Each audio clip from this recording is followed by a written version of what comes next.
Hey everybody, I'm Jay Scherr with Jay Scherr Business Consulting. We help entrepreneurs, business owners, and other leaders maximize their potential, build rock-solid foundations for their businesses, and create more freedom in their lives. And you've joined Business Minds Coffee Chat. Steve Jobs said, "Innovation is the ability to see change as an opportunity, not a threat." Well, on today's episode, we're going to talk about innovation, entrepreneurship, venture capital, generative AI, social impact, and more. My guest is a wife and proud mother of two, a serial founder, operator, strategist, and investor. In her youth, she was an inspiring astronaut, and at age 14 was chosen as part of a NASA delegation to go to the former USSR.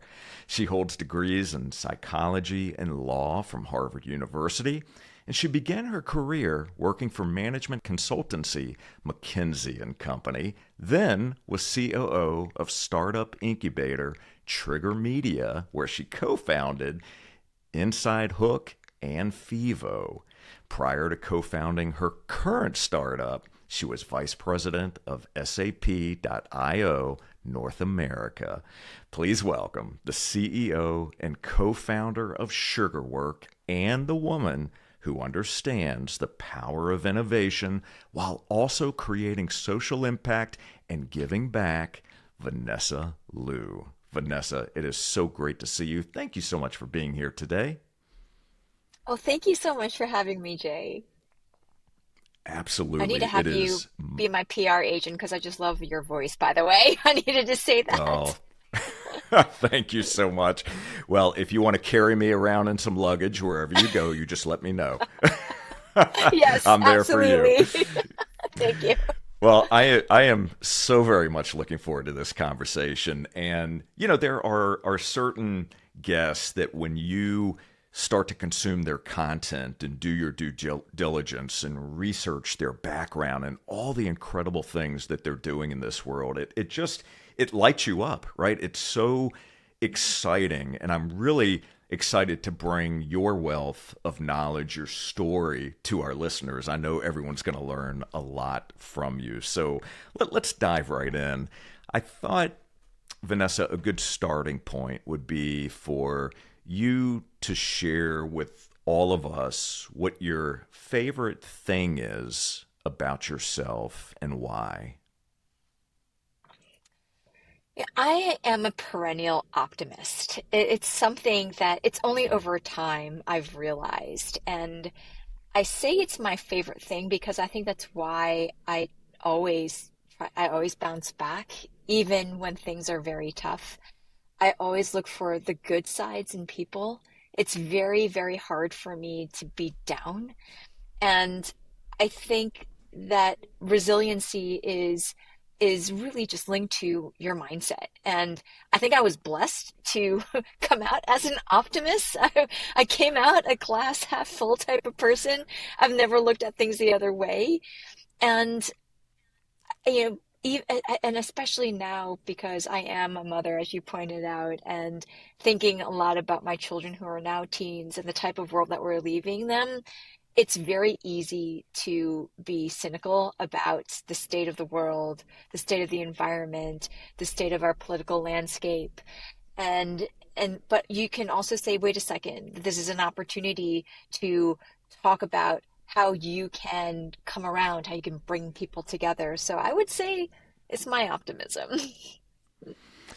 That is so good, and that's also so incredibly important. And I'm glad you brought up your children because I'm curious from your perspective today, knowing that that's something that you've had with you that's within. How do you work to instill that or use that as a coaching opportunity or a learning opportunity for your own children growing up today, looking at some of the challenges that we face, watching what happens in the news on social media, especially with teenagers, Oh yeah. right? Because they're inundated with this all the time. So what kind of Mhm. conversations are you having to help them process that and try to stay as optimistic as possible? It's really tough just given the amount of information people are now consuming. It's very different from when like you and I were probably growing up, right? It was like limited amounts of information. You would see the news, but then you were not inundated with what was going on around you. And one of the things that I talk to my children about again and again is the importance of picking yourself up, even when you think that you have a little voice in your head telling you you're not good enough. Maybe just like a story that just happened just this weekend. So my son, he is 13 years old, and he's an avid soccer player. And he was over the last few weeks had some really tough tryouts because he's born later in the calendar year, so he's small for his size. And this is the time in life where some people like have an incredible growth spurt, and so there are people who are head and shoulders taller than he is. And he was starting to feel a little bit down because he was like, look, I'm not as fast as they are. I'm not like getting into the game as much as they are. I'm getting that feedback in. And yesterday he didn't want to go to practice. And I turned to him, I said, you know what? You don't have a choice. You actually don't have a choice. You think you have a choice, but you don't. And you're going to pick yourself up and go. And it was interesting because my husband, he's more of a pessimist. At first he had said, oh, I don't think he should go. He doesn't want to. And I turned to my husband and I said, well, I think this is a teaching moment. Like he is down, but there's an opportunity for him to go after. And there was actually an opportunity for him to be selected for this very big tournament this coming weekend if he went, but he wrote himself out of it. And lo and behold, he was grumbled into the car. My husband drove him 2 hours out to Long Island to do this tryout. Half an hour into the practice, my husband calls me and he says, you know what? The coach just took me aside and told me that Vic is now rostered for this big tournament this coming weekend. You were right. Yeah. Like you just have to go for it. And the moment that my son walked off the pitch, he goes to my husband and says, see, I told you I had to come to today's practice. Oh, So he was of already course. formulating in his head, what the story was. And I was like, you know what? If he wants to paint it that way, fine. But he knows what the real story is. He was joking. He's a total joker at 13. But I hope that this is a lesson that he'll remember that when things are really tough, don't just let opportunities go by. That is such a valuable lesson, and it applies everywhere. It applies in every area of life and business, no matter what we're doing. And you think about the number of people that get stuck in a situation because they're telling themselves that story, right? They're already ruling themselves out, or I'm not ready for this position. I'm not good enough to be able to start this new business, whatever it happens to be. And because they're telling themselves that story and they don't necessarily have that support network around them that is reminding them of the progress that they've made. Like take your son as an example, right? He didn't just start soccer, right? He built up to this point. So he's had successes along the way that you could go back to show that you can do this, right? You've done it before in the past. It's the same thing with the rest of us and whatever we're doing.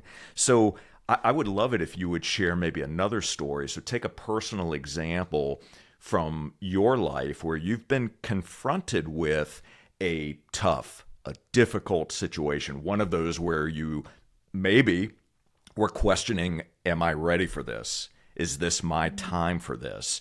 And did anything stop you?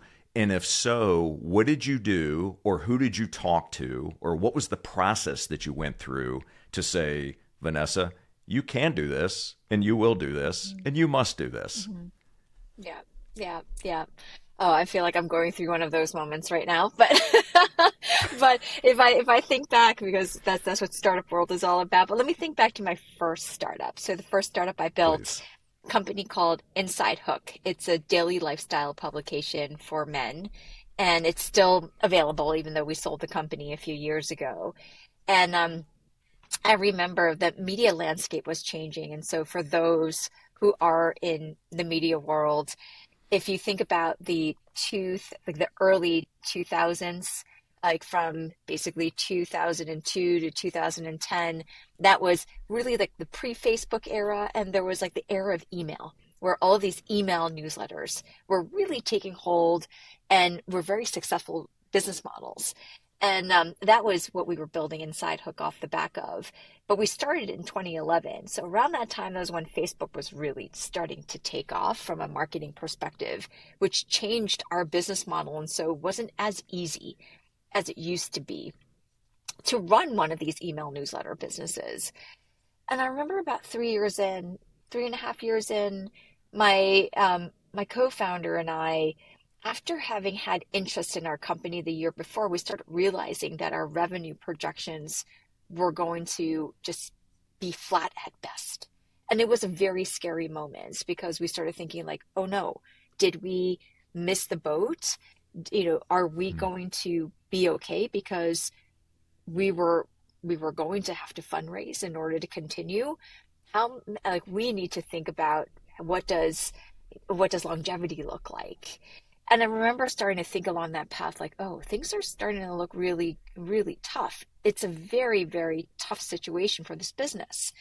And maybe fast forward 6 months later, and I just realized like our predictions were right. Revenues were not flat; they were actually starting to decline because a lot of advertisers started saying, "We want to go elsewhere. We want to be able to track what it is that we're able to do." The notion of having an email population is not as attractive as it used to be because we want to buy in a very different way. And I remember thinking like, okay, this is hard. How are we going to turn this around? Is there like a quick sell that we can do? We started exploring that. And my co-founder is known to pull rabbits out of a hat. But we were trying and trying and trying. And I remember just thinking, I think we have enough cash to go by. And this is after having raised a few additional bridge rounds. I think we have enough cash to go by to meet maybe 2 or 3 more payroll cycles. and Wow. and and I remember it was a very dark time because we just thought, what have we been doing over the last few years? And more importantly, how about the team? Because like I knew that eventually I was going to be able to land on my feet. I had other experiences and we also had another business that we had co-founded, so we were able to run to that. But for the folks at hand, this was really, really, we all so fundamentally believed in the business. We believed in a mission. It was an incredible product.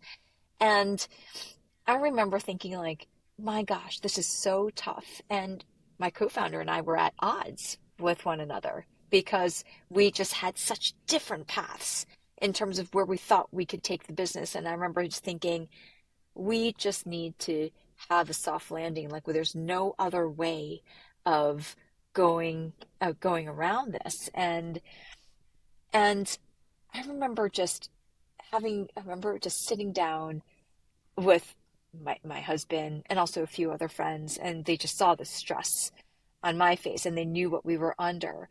And I remember the advice they said, they just said, just take a really deep breath. What would you be advising yourself at this time? You were at McKinsey for so long. What would you be advising yourself at this time? Try to detach from it. And that was when I knew that we had to go for this option with this potential investor who eventually came in and bought our business, that we had to basically change the way that we were thinking about this, change the way that we were presenting the business, and also changing what success looked like. And having that shift, right? Like we knew that this wasn't going to be that really big exit that we were looking for, but knowing that, hey, what we're trying to do is to make sure we have a great landing for the business so that it continues with the team intact and we're able to talk to investors about this, like basically with with pride. That was something that we wanted to do. So it was really just going back to values. And I think that that's a lesson I've learned. When the going gets tough, go back to your values. Go Mm, back to what you believe in. Go back to what you think is most important for you. So for us, it was about the team. It was about what we created, and it was also about being fair to each other and to our investors. that is so powerful. What a great story. And thank you, because you weaved a number of very valuable lessons in there, which I truly appreciate. And I want to shine a spotlight on a couple of things as I'm listening and as I'm taking notes here, because I want to make sure that no one misses these key areas. First, I love the fact that even though you might have been at odds with your co-founder on the direction, right? You may have had different visions or different ideas on how you should move forward. You were able to find counsel, right? You specifically were able to have conversation to create a little bit of distance. So you detached, you got a different perspective than what you may have had before, and you were willing and able to be flexible and to adapt. So to be able to change, to use your words, or maybe I may paraphrase a bit, but to change what success looks like. That's not always the easiest thing to do when you're so close to the situation. So the fact that you were able to get a bit of distance and detach from it, I think made such a huge difference for you. And then tying everything back to your values. I mean, we talk about values a lot on this podcast and how important it is. Values being important for everything we do in our business, from how we build the business, how we make decisions, how we hire, how we incentivize, how we fire, how we sell, all of these areas. So it's so important. I really appreciate the fact that you weaved the story the way that you did. So thank you for sharing that. So if it's okay with you, I'd like to wind the clock back a bit. You know, I mentioned at the intro that at a very tender and young age, you had a vision of being an astronaut and even had an amazing opportunity in your teens to be able to go to the former USSR as part of a NASA program. What was it about being an astronaut that was so appealing to you at that stage in life? Yeah. For me, it was being able to use that to transcend what people thought were the barriers that you had with one another. So if we paint the picture a little bit further, so when I was about 14, 15, this was the height of glasnost and perestroika, where Gorbachev had just come into power, and it was still basically the end of well, we didn't know it at that time. It was still the Cold War, but the Cold War was starting to thaw. But we were taught from an early age, like, oh, the USSR, they are our enemies. And so that is what you should be thinking about. And yet you would then hear about astronauts and cosmonauts working together. And I just would always think, like, that is so odd. Like, but aren't they the enemies? Like, why aren't they working together? When you're younger, it's just such you're just taught black and white concepts, and this notion of gray, like, what is that? And what does that mean? Like, things are incongruous with one another. And I remember just thinking, wait a second. So these folks have decided that they're going to set aside these differences that stakeholders in each of their courts, right, and their sides of the court are telling them what they should be feeling, what they should be thinking. And that was really what was driving me, to see a world with no boundaries, to be able to collaborate for the greater good. And that was what astronauts and cosmonauts would talk about. So this whole program it was called the Young Astronauts Program. Every single week I would go to the Intrepid Air and Space Museum in New York City, where our teacher, she was actually my 7th grade science teacher, and she ended up being this chapter leader for the Young Astronauts for many years after that. And so I just continued going there. She always talked about the power of science, and where if you look at scientific collaboration, it's always people from different countries coming together.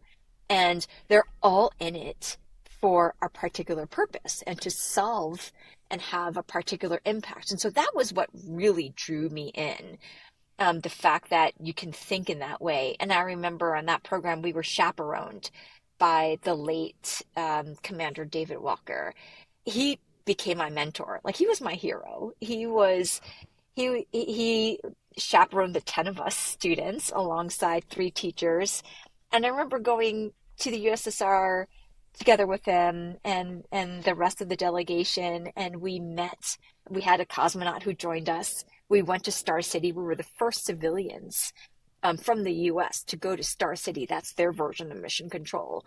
And I just remember thinking the gravity of what we were experiencing, like, wow, we have the privilege to do that. And there were students there, Russian students, who were embracing us as if we were friends, even though, like, I spoke a few words of Russian, they spoke a few words of English, and we're like, we have this in common with one another. And I remember we bonded over music. I remember bonding over Billy Joel and Stevie Wonder, and we were playing those songs, and that was what they were listening to. And I just remember thinking that that was the most incredible thing, that what people were saying in the media, or like even, our president at the time was Ronald Reagan. He was like, oh, you don't like with the Russians, like you shouldn't trust them, etc. And having that type of perspective. But yet here I was experiencing something completely different, where the whole conversation was, how can we work together? And what do we have in common with one another, rather than what are our differences? That's so good. It's so interesting the way that you phrase that. So I just want to go back to something that you said first, looking at seeing the world with no boundaries and focused on the greater good. And that last statement that you made can serve all of us, no matter what we're doing, where we can find. Let me back up for 1 second. We see what we choose to see. I truly believe that. We can all look at the same thing. We could take 10 different people looking at the same thing and all come back and say we saw 10 different things, right?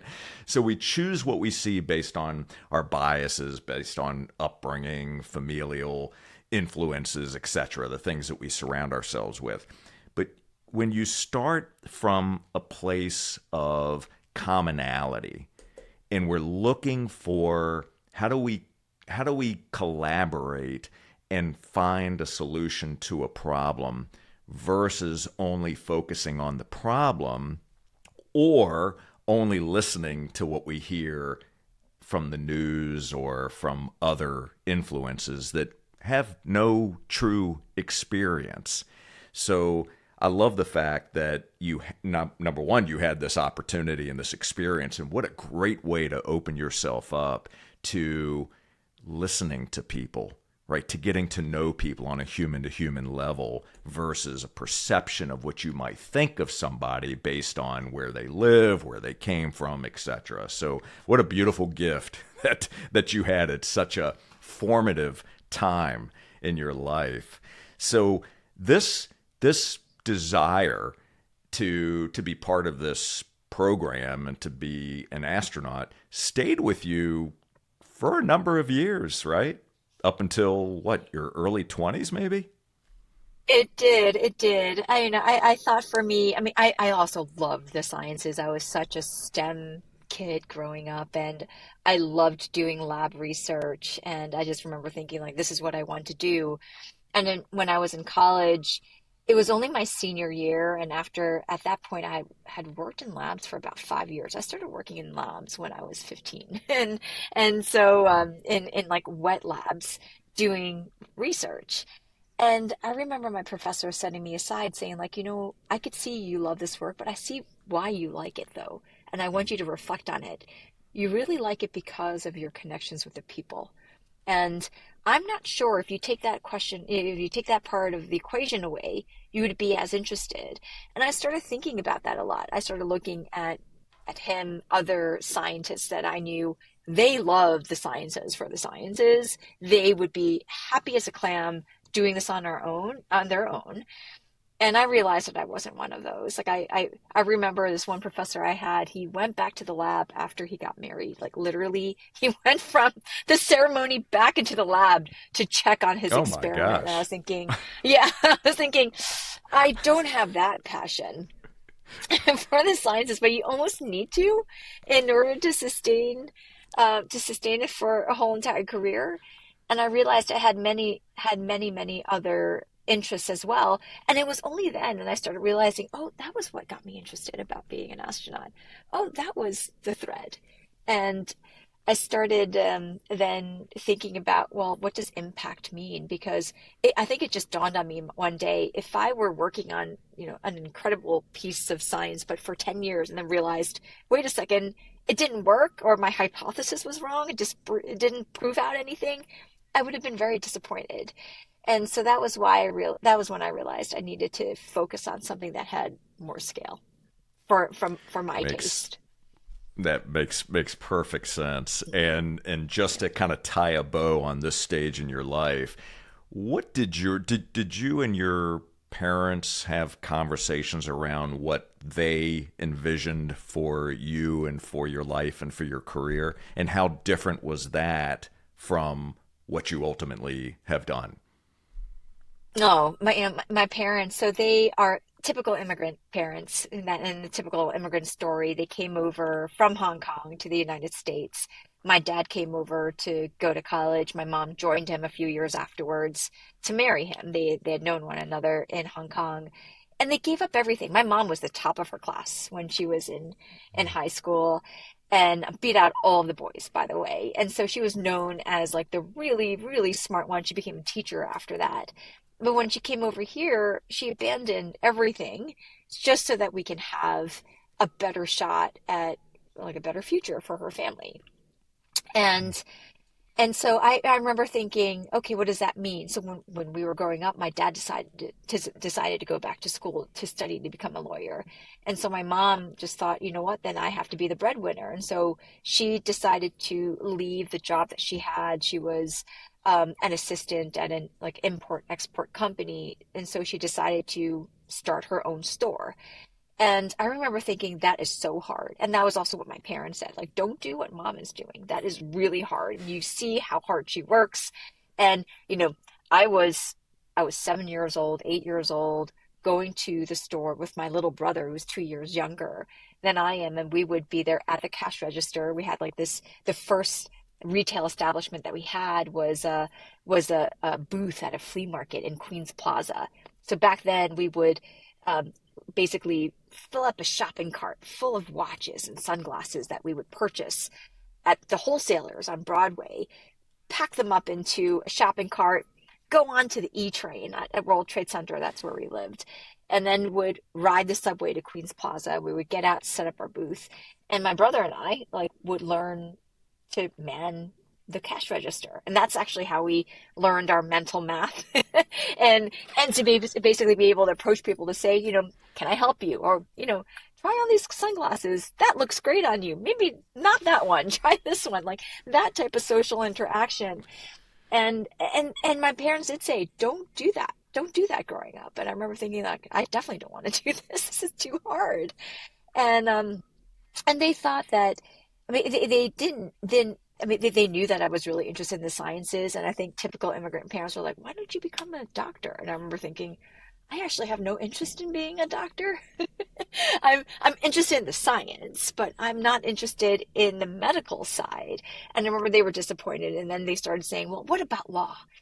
And that's like broader too. It's like safe, and you can do a lot of things with it. And that definitely did plant the seed. And my father, after he finished his legal studies, became a lawyer in Chinatown. But I always thought, well, I don't want to do what he does either. Right? But I think I'd like to study law. But that did plant a seed in my head, like, oh, maybe that's something I should explore. So I actually ended up going to law school after college, after spending a year in the Netherlands and researching the War Crimes Tribunal for the former Yugoslavia. So I was still on my path of international collaboration, solving issues after atrocities have happened. And that was what I thought I was going to do when I went to law school. And then I realized, well, everything is after the fact. That's not very satisfying either.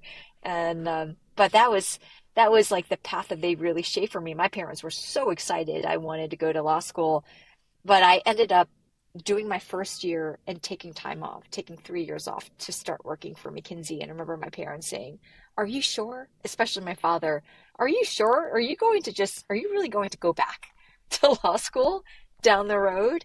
And they realized that there wasn't much that they could do to steer me anymore. Like I was out of the house, and so they let me be. But they were always just very supportive that I was going to find my way eventually. But they definitely harbored a desire for me to finish law school, which I did do.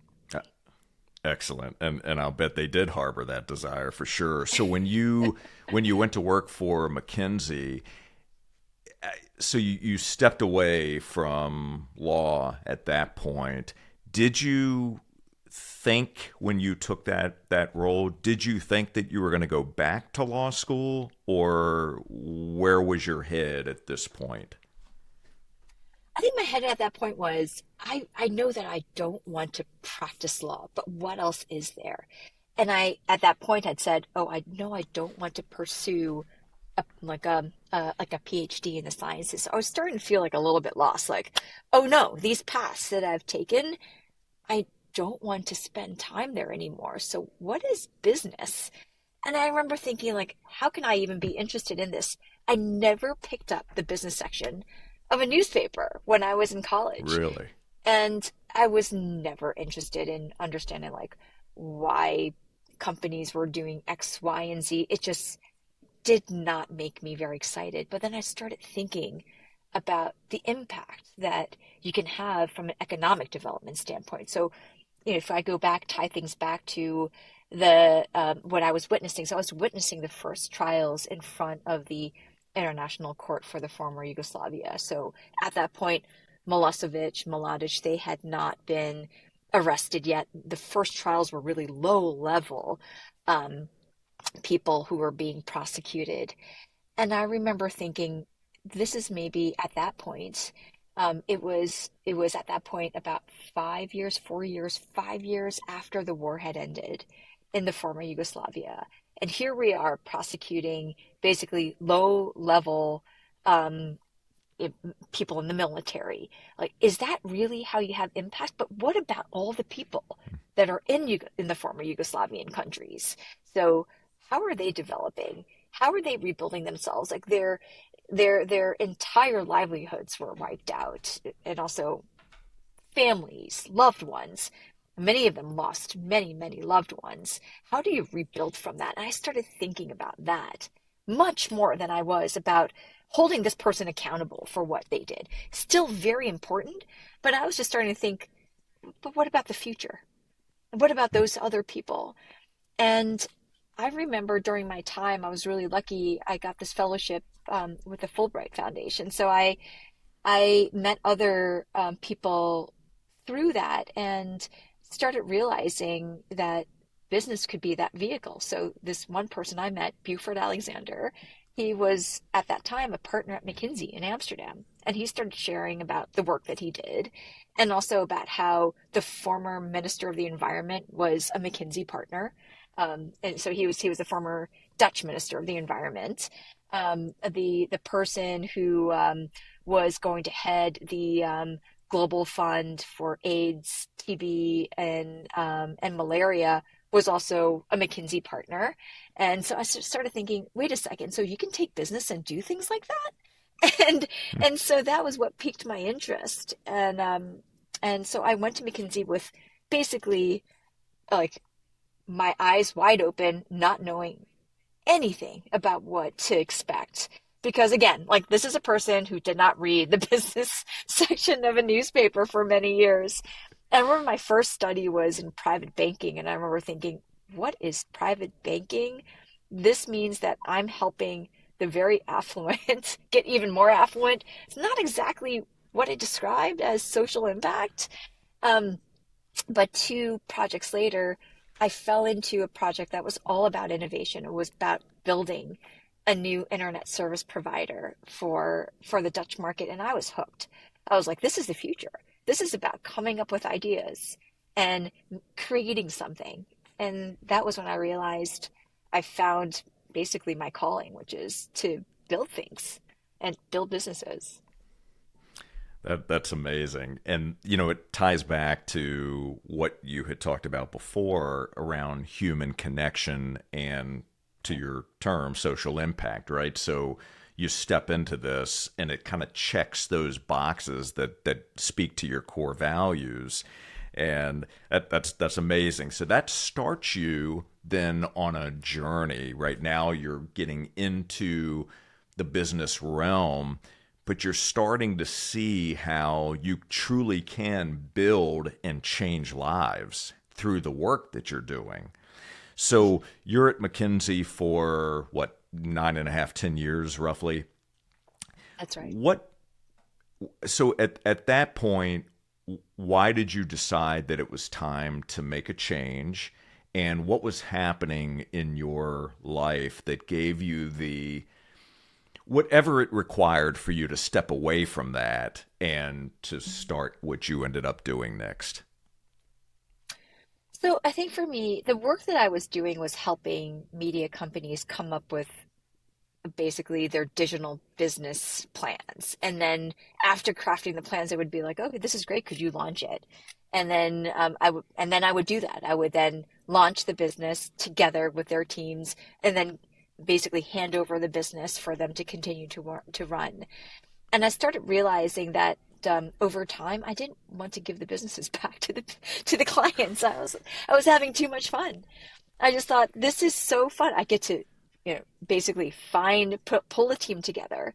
We're all going towards like a common mission. Like our goalpost is to launch X, Y, and Z. Super exciting. While you're figuring it out, you're like pivoting. You're trying to think about all aspects of a problem. You're getting incredibly smart people around you to do that at the company and also at McKinsey and also through some of the partners we were working with. It was so exciting. And I remember thinking, I want to see that through. It's not satisfying enough to just start it. I want to see if I can actually see that through. And that was what made me realize that. Because I remember we had just had my daughter at that time.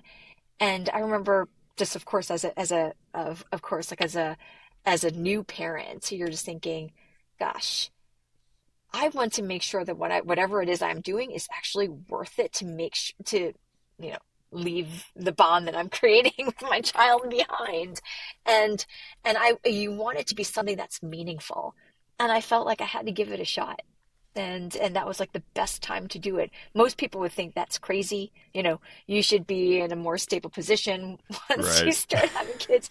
I went the other way. I'm like, let me just pick the riskiest thing out there and run as hard as I can towards that. That's too funny. So, okay, so you make the decision to leave and you're pursuing something different here. And Yeah. so is this so walk us through to the next step in your career trajectory at this point then.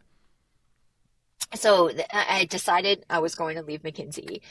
And I remember Mhm. thinking, well, I want to do something entrepreneurial. What does that mean? It could come in many different flavors. So, of course, I started just thinking about, oh, what are the startups out there that are very interesting? Let me start talking to them.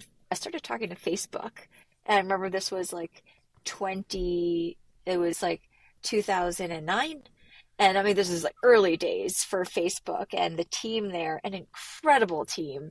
Um, they're like the who's who. I won't name names, but like they're like the Sure. who's who of Facebook. And they were saying like, come and join us. And I remember thinking like, yes, but it's not my story though. Like I could, Mm. I loved the team, but I just kept on thinking that's not my story. And I remember going to a smaller startup and they probably had a couple hundred people. It was a husband-wife team. And they basically said, like, I asked them, what's the best part of running your business?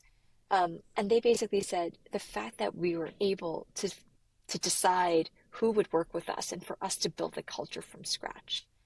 And I remember thinking, that's exactly what I want to be able to do, but I won't be able to do that at your place either because you've already said that and in stone.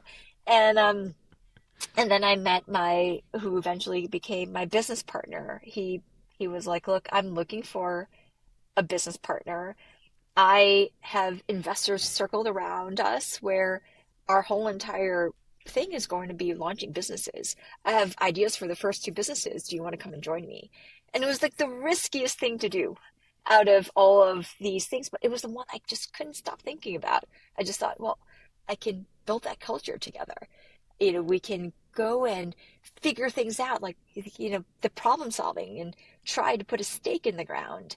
And that was really what drew me more than anything. So I ended up then launching InsideHook, launching Fevo together. It was like a 7 year journey across the two businesses where we built these businesses from scratch. And I'm just so proud of what we've built. If I think about the incredible talent that we brought together, and I'm still close to many of them. We all come together from time to time and we're like, isn't this crazy? Like we were there, we were all brought together to start these businesses. And I remember a few months ago, one of them, she's an incredible talent. She's a comedian, Alexis Gay, and we were all cheering her on at her first solo show a few months ago. And I remember all of us were saying together, because we were all in these businesses at the same time, we were like, thank you. They actually, one of them said to me, like, thank you for bringing us together. And I remember just thinking that that was just such an incredible feeling. Like, that's exactly what I wanted to do. And I was able to do that. And there's nothing like it. That is so good. Talk about finding that thing that drives you. Yeah. And so with this young woman who you went to see her show, she's a comedian. Was she pretty funny when you were working together? Oh, she was always very funny, and she's so good. And so, if you follow her work, and some folks who are probably on Twitter or Instagram like follow her because she during the pandemic started doing these incredibly funny videos. Also, just making fun of folks out in the tech sector, and so it's like you laugh at yourself, and so it's just like really wonderful to be able to have been a part of that and to have witnessed that and to be able to poke fun at yourself as well. And she's a delight. She's a delight.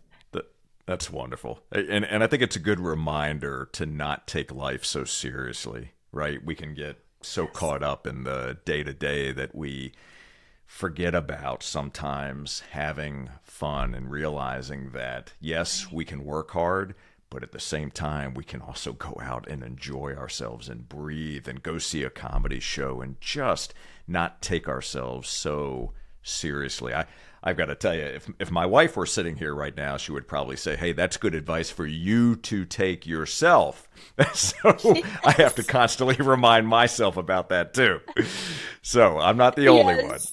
but It's so I get true. it. Like yeah, it's always like about like how do you poke fun at yourself and what are the things outside of your resume? So she had a podcast called the Non-Technical Podcast where she talks to folks who are in the tech and media sectors about everything except for their resumes. And so, Oh, and because like nice. every one of us, we are all human and we have stories. And how do you connect with one another? And I think Hmm. there's something so genius about that. Yeah, that's brilliant. I love that. So, okay, so you're on this journey for 7 years, and how do you end up with SAP.io? What was that transition So like for you, and how was that connection made? yeah, so at the end of my time building Inside Hook and Fevo, I took stock of what I'd built. I'd set out to build things from scratch and was able to do that. But I remember thinking like, oh, I've built a media property for affluent men. I've built this group ticketing company to help people come together for sports games, but am I really changing the world? No, not with the Hmm. businesses I've started. They were great creative ideas, but I felt like I needed something more. And one of the aspects that I saw when I was running these businesses because we had raised the capital to launch these businesses. But a lot of entrepreneurs came to us because they thought we were a VC firm, and we did make a few side investments. And I remember realizing that all the people that were coming to me primarily were women and people of color. My business partner is a white, tall, white Caucasian male, and he was always getting the guys. and I remember he didn't see what I was seeing. And I remember going to him saying like, "Hey, Andy, do you know in our investor list, like we have like 57 investors, but only three are women." And Wow. and when people started coming up to me and saying like, "Oh, I just want to know what your story is because I don't see many other people who look like us." And I realized that there had to be something to change that. And this was like already 2015, 2016, pre-Me Too movement. And I thought, you know what? I want to change the ratio. If you look at VC funding, venture capital funding, and you look at the amount that goes to women founders, it's basically like single digits. It's really crazy. If you look at the amount of VC funding that goes to people of color, like Black founders, it's 0.0001% of VC Are funding. those today's numbers? Today's numbers. Today's numbers. Yeah, Wow. it's shocking. And That to is teams shocking. with at least, it's shocking to at least like one woman founder. I think it's like 13%. And it's not because women are creating businesses at a lower rate. It's not true. I mean, my mom created a business, right? It's that like these businesses are they don't get the opportunity to scale. And venture capital funding is all about who you know. And usually who you know, you back the people that look like you. And I wanted to change that. I wanted to have the opportunity to be able to support women and people of color. And I was starting to poke my head around that. I was telling people that I wanted to do that. And then someone approached me and said, "Hey, SAP is looking to do something in this field. Would you be interested in running their program?" And I just jumped at it for a large corporate, like the largest enterprise tech company in the world, to basically put the weight of the business behind it to start something meaningful, and I would be able to be a part of it. I just jumped at the opportunity. So I ended up staying for 3.5 years, started the program in New York, took over what we were doing in North America. After 3.5 years, invested in 87 startups, investing meaning we'd them into the SAP ecosystem, and we would get them in front of our customers. And 80% of them were founded by women and people of color. These are C to Series C startups. Fantastic. Yeah. So you Yeah. were very purpose driven at this point, and you accomplished what you had Yes. set out to do. That had to Yes. feel amazing to be able to take that mission and actually bring it to life and make an impact and a difference in the lives of these women and people of color who were taking advantage of this. Good for you. What a good place to Yeah. be. Yeah. Yeah. Incredible. Yeah. So, okay, so now you decide that it's time again to iterate, change, take a slightly different direction here, and you co-found another startup. So Yeah. tell us a bit about Sugarwork. And what I would love for you to share with us is how did you meet your co-founder and what is the mission of Sugarwork? So the mission of Sugarwork is to help companies capture tacit institutional knowledge. And if you think about what do companies know, what knowledge do they have? Maybe about 20% is documented in terms of what a company really Okay, does. 80% of it, it's in our heads, right? I that's saw right. it at McKinsey, we would go around to clients, and I remember we would go around in our teams, interview people in the business. I remember playing back some of these insights to the executives, and they're like, "I had no idea that we did that," or "I had no idea that we knew that." And we're thinking, but it's in your company. And then I remember we would sanitize insights, and then so that the next teams would benefit from it. So we had a very rigorous knowledge sharing tradition, but most companies don't have that. And at SAP, there was this one customer that I heard about who um, was a mattress company. They lost the one person who was running their material ledger software. So that this is software that help you track inventory and track what you have. And they were at a loss without it.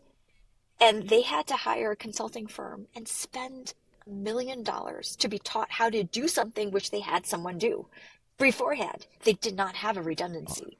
And so if you think Unbelievable. about that, it's unbelievable. And then if you think about now, like I'm always about thinking about trends.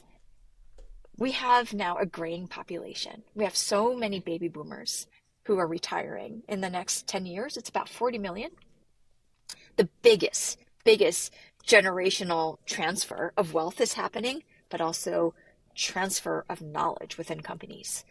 If you think about how attrition is higher than ever, if you think about how, of course, like 40% of us are now working remote or hybrid, and so many companies are looking at independent contractors, gig workers to fill in positions, and they're doing that because it's more flexible, it means that knowledge is not being shared as much as it needs to be, which means that that's the competitive advantage that companies will lose. But more importantly, I'm thinking about the people who've been at companies for 30 years, 40 years, that wisdom, for that to walk out the door when they retire, it's such a waste. It's such a waste. And I'm just on a mission to harness that because I come from a culture where you revere your elders. They they are wise. They have this wisdom. And I want us to think of people like that in the business world and think about the person in your business who's been doing something for 30, 40 years and what they're able to know. Like they're able to walk into a meeting and say, oh, this is going to happen, that's going to happen, we shouldn't do this. And you're like, why? Understanding the why is so important. So that's what we're doing. We're using generative AI to do that, helping companies track this automatically. And my co-founder, I was lucky, we met at SAP. So she was our SVP of HR, head of people sustainability, and she was our chief diversity and inclusion officer. So we worked very closely together, and we just realized that we very much enjoyed working with one another. And so when I had the idea for the business and I had investors who were like, oh, why don't you just start the business? I just thought, I know building a business is really lonely. I want to do it with a good friend and coworker. So she was the first person that I thought of. That is outstanding. And I tell you, as you're describing to me and painting the bigger picture, if you will, of what the mission of Sugarwork is, and as you're explaining this, I tell you what, it is. I mean, this is an area for all of you that are watching and listening right now, for all of you who own businesses. This is huge, huge. I can't tell you the number of businesses that I've been in and businesses that I was part of that did not do what Vanessa is talking about, that would let 30, 35-year employees walk out the door with all of that knowledge and experience and insight and wisdom and not document these processes and all of that, the contacts, right? All of this incredible information. So it's such a fantastic idea for a business. And so share with us, since the time that you started the business and launched it, where are you today? What are your big goals moving forward? How are you doing overall? If you were to just give a general sense of how the business is progressing, how do you feel things are right today? Yeah, it's early days for us. So we started the business 2 years ago. We've been out of stealth about 6 months. And we have been working with 3 customers over the last few months, and we're about to onboard 6 more. And so it's at Ooh, that inflection point where we're about to take off. And this is just like based on our little team of 8. And you see it like when we express what problem we're trying to solve for, everyone is always nodding to say, "Oh, we're going through this right now. We know exactly what you're talking about." And it's very validating and to see like why haven't we been doing this before? The technology hasn't been there. Like there's been very analog processes for doing so. So it's very exciting. We're at that moment where we're just bringing in incredible customers who are our design partners. And I think over the next 6 months, it's really going to be about growing that number, probably threefold. So I could see us basically by the end of the year, like serving another 20 companies on top of the 9 that we will be having. And so it's exciting to be able to solve that type of issue for companies is fantastic. Truly. So you have a relatively small team today that's going to continue to grow. So from a culture perspective, because this was something that was very important to you, as you talked about throughout our conversation, is being able to create that culture. So have you been able to do that with Sugarwork? And as you Yes. continue to scale, do you see that you'll be able to maintain that same type of culture as the business scales and as the employees grow? Yes, so we are very deliberate about our culture, and so that's something that we have like set out in terms of what is our mission, our values, what is it that we're looking for. We have a no jerk policy. We use another word term instead of jerk, and so and just like in terms of what we're trying to go for, and it's about collaboration, and so that's something that we're very mindful of, and that is how we've been crafting the team together. And that's what keeps us going. It's hard to do startups.